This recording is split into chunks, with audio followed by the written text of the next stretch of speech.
Muli po ay isang magandang araw mga kabagis. Ito po yung ating munting ginagawa.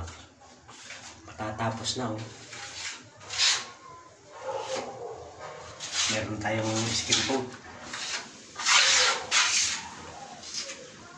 Yung kisame na lang, isusunod natin bukas.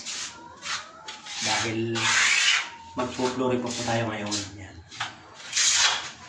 Po-flooring natin yung kapraso yan. Para bukas matigas na. Kampling himas na lang po yan. Pipinturahan na.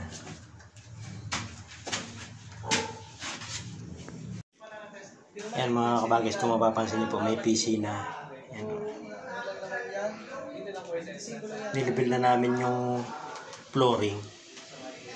Ang problema, hindi namin na check ang semento. Kulang ang sementong naka-stack. Kasi yung pong laking yan, uubusin ng halos 2 supot. Yung nadyan po natin, isa na. Kaya hindi na natin nasementuhan. Yan, kaya itinuloy na lang natin yung masilya para pintura na lang ang kasunod niyan. Siguro bukas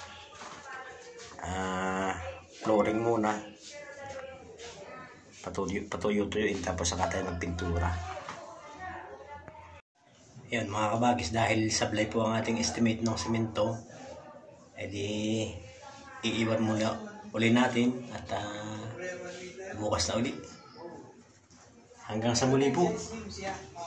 Ito ang inyong abangang lingkod, Tatay na Toxmoto. Nag-iiwan ng isang magandang araw. At shout out po sa lahat ng mga viewers at subscriber. Yung pong mga nagsasubscribe, maraming salamat po. At saka yung mga tumatangkilik ng ating video, laging nanonood, walang sawa silang nanonood. Maraming salamat po sa inyo.